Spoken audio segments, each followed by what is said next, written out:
Tonight we examine a case that's gripped the nation, sparking heated debates and dominating headlines across every major news outlet. The story has captured the attention of millions, with people from all walks of life anxiously awaiting each new development. Tyler Robinson, now infamous and at the center of a national firestorm, stands accused of assassinating Charlie Kirk, the outspoken founder of Turning Point USA. The allegations have sent shockwaves through political circles and the general public alike. The charges are severe: aggravated murder, obstruction of justice, witness tampering, and more, each carrying the possibility of the death penalty in Utah. Prosecutors are building a case that could set a precedent for how such crimes are prosecuted in the state. The shooting took place during a public event on a university campus, turning what should have been a space for open debate and discussion into a scene of chaos and tragedy. Students, faculty, and attendees were left reeling in the aftermath. Robinson is also accused of committing violence in the presence of a child, a detail that has added to the horror and emotional weight of the case, leaving families and the community deeply shaken.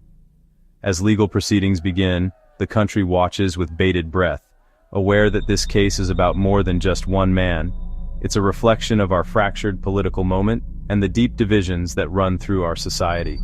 Robinson's defense is preparing for a preliminary hearing, where prosecutors must show they have enough evidence to proceed. Both sides are gearing up for what promises to be a contentious and closely watched legal battle. The outcome will test the boundaries of justice in a deeply divided America and may shape the national conversation for years to come. Utah Valley University was meant to host a high-profile political debate, drawing students, faculty, and community members from across the region. Excitement buzzed through the campus as people arrived, eager to witness a pivotal moment in the election season. But on September 10, 2025, the university became the site of a shocking assassination that would change everything in an instant. As conservative commentator Charlie Kirk addressed the crowd, gunfire suddenly erupted. Chaos broke out, with students and attendees scrambling for safety, ducking behind seats and rushing for exits as security rushed to respond. The violence shattered the sense of security on campus, leaving the university community stunned and heartbroken. In the aftermath, students gathered in shock, trying to process the tragedy that had unfolded before their eyes. Law enforcement quickly locked down the area, moving swiftly to secure the scene and detain the suspect, Tyler Robinson, who was apprehended just outside the university grounds. The motive behind the attack soon became clear.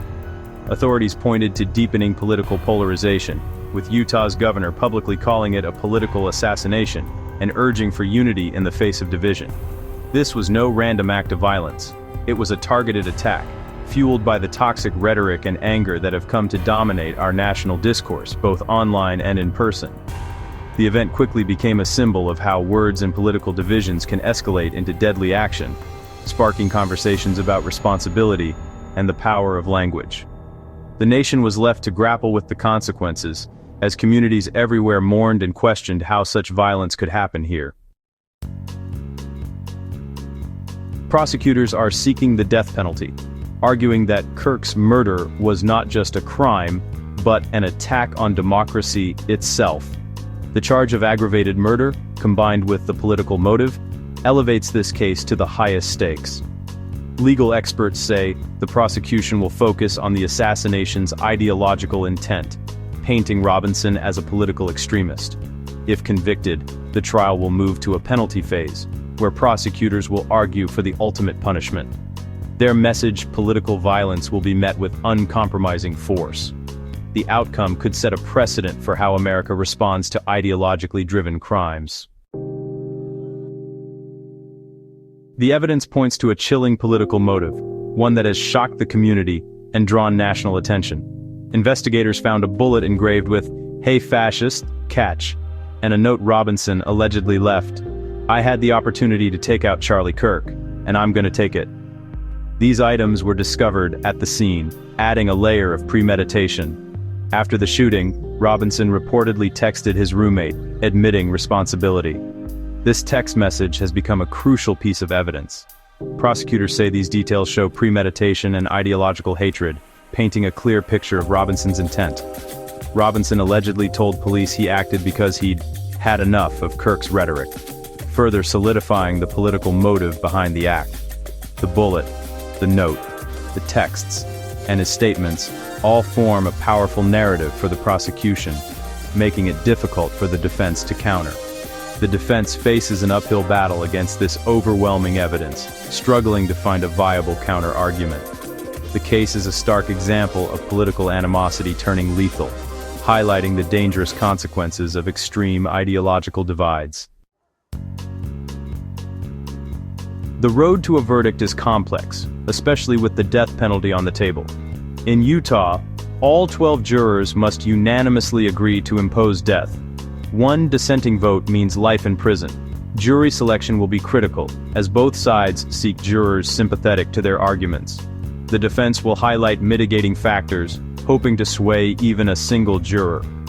The next court date is October 30th, 2025, when legal strategies will become clearer. The nation will watch as 12 citizens weigh the evidence and decide Robinson's fate. The outcome will echo far beyond the courtroom, shaping the national conversation on political violence.